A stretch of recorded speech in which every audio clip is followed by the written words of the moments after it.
Bonjour tout le monde, bienvenue dans ce troisième exercice en PHP où je vais vous faire réviser les conditions et les boucles au travers d'un petit exercice simple mais qui aide à comprendre en tout cas comment fonctionne tout ce qu'on a vu, notamment le principe d'itération et le fait d'effectuer des tests pour faire des vérifications au niveau de notre code.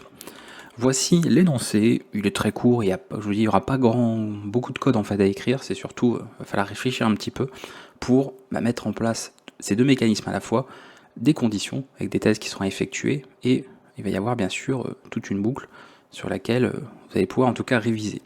Voici l'énoncé, écrire un code qui itère sur des nombres entiers de min à max, qui sont inclus, d'accord, mais en affichant tic ou tac alternativement à chaque itération, à la place du nombre s'il est divisible par 5.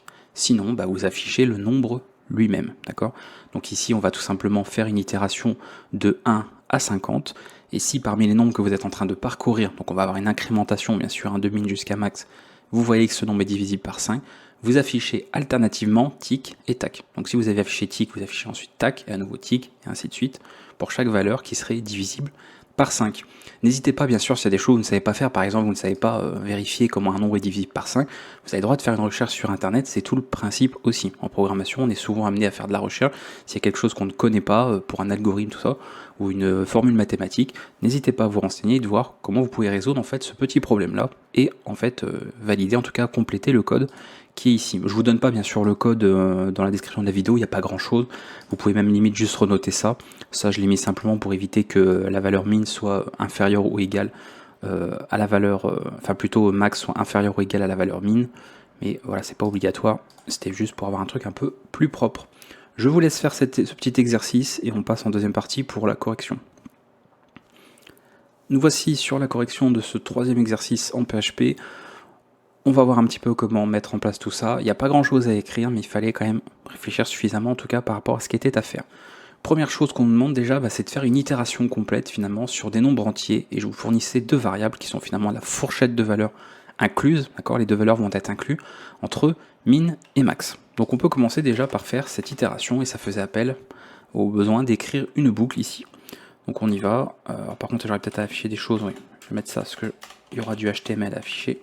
Donc on ferme la balise dans ce cas-là. Donc for, on va créer un compteur que je vais initialiser à min, d'accord. Tant que ce compteur plus petit ou égal à max, pourquoi plus petit ou égal, puisque on veut que la valeur max soit incluse, d'accord, dans l'itération. Donc ici il ne faut pas simplement un strictement supérieur, un strictement inférieur, mais inférieur ou égal à, et ensuite on incrémente notre variable qui va servir de compteur et qui va permettre de passer de 1 jusqu'à 50. L'intérêt ici avec cette boucle, c'est qu'ils prennent les valeurs 1, 2, 3, 4, 5, 6, jusqu'à 50, et s'arrête en fait quand il arrive à 51, donc on ne fera pas une 51e itération, on n'en veut que 50, en prenant le 50 pour inclus ici. Je vais mettre des accolades, comme ça sera plus lisible pour vous, on va faire ça comme ça, et on y va. Voici ce qui était demandé.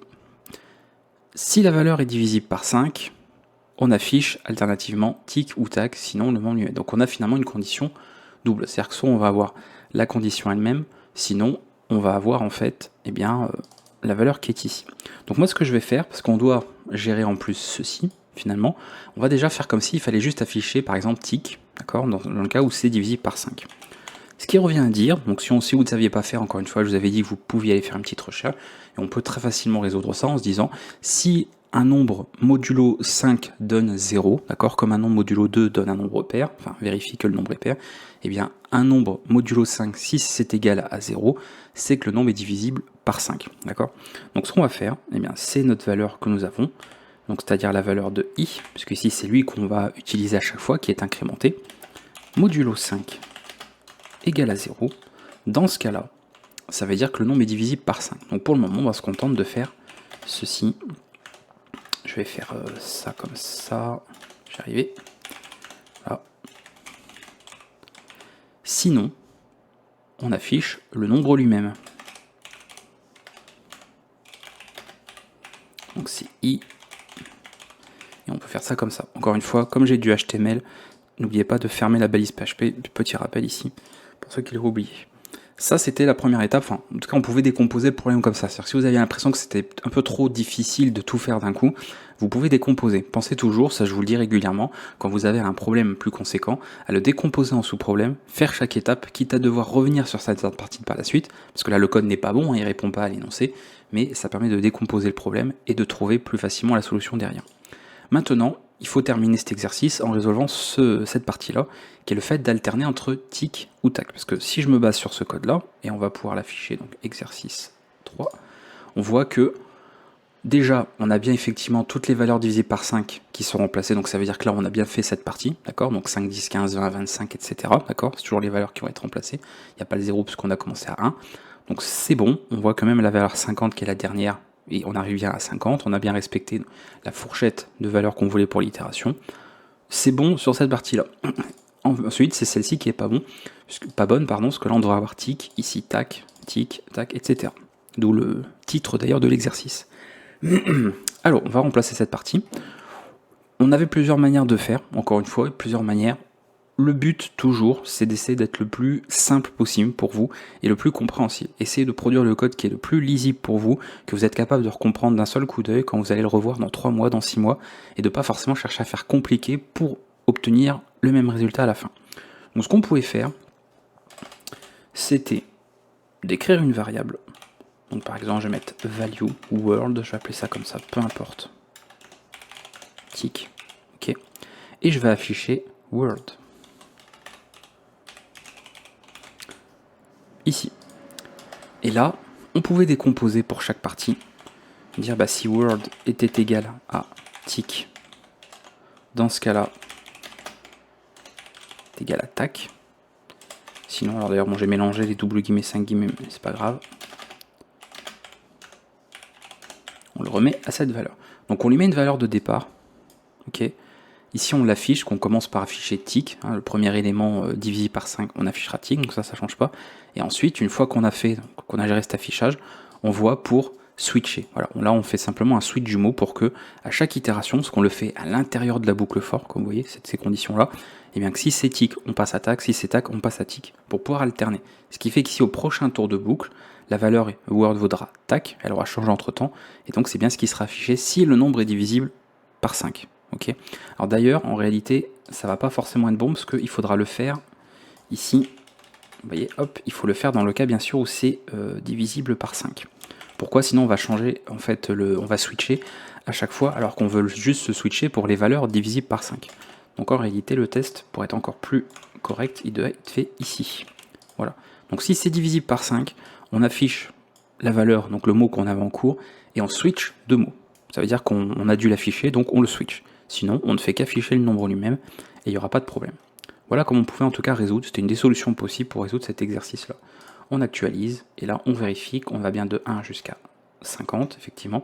Toutes les valeurs divisibles par 5 sont bien remplacées par un mot, et on voit que le mot est bien alterné à chaque fois, tic-tac, etc., etc.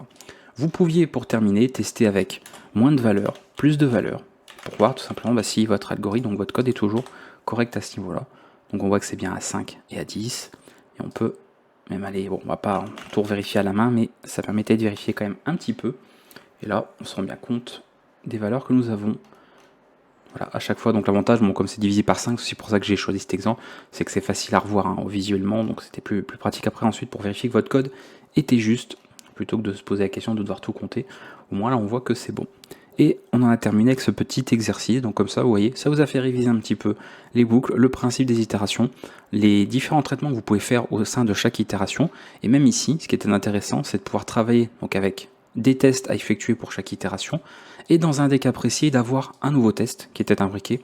Comme ça vous permettait de mettre en place tous ces différents mécanismes pour bien comprendre comment ça marche. Encore une fois, de toute façon, tout ce que vous avez vu dans le cours, tout ce que vous pouvez éventuellement voir dans les exercices, peut vous servir à comprendre d'autres choses, et après ce sont des notions qui vont vous suivre un peu partout, donc des notions que vous allez être amené à réutiliser dans d'autres exercices aussi. C'est vrai que je vous dis généralement tel exercice fait réviser telle notion, mais en réalité c'est à partir d'un certain seuil d'exercice, on révise finalement toutes les notions qu'il y a avant, parce qu'on peut être amené à utiliser toutes ces notions-là, et c'est l'intérêt, c'est qu'une fois que vous avez appris à assimiler quelque chose, vous vous en servez dans des exercices, et ensuite vous avancez dans d'autres notions au niveau du cours, et vous continuez de vous exercer des exercices, voire même faire les vôtres, hein, pas encore une fois seulement vous contenter de ceux de la chaîne.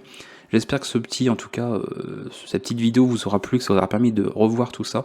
S'il y a des lacunes, n'hésitez pas à revoir en tout cas au niveau du cours. Et s'il y a des questions, ou si vous avez écrit une autre solution, voilà, vous avez une autre solution, vous voulez savoir si c'est correct ou pas. Après, si vous avez eu le bon résultat, c'est qu'a priori ça l'est. Eh bien, vous pouvez comme ça partager ça en commentaire pour notamment aussi les autres utilisateurs. À bientôt!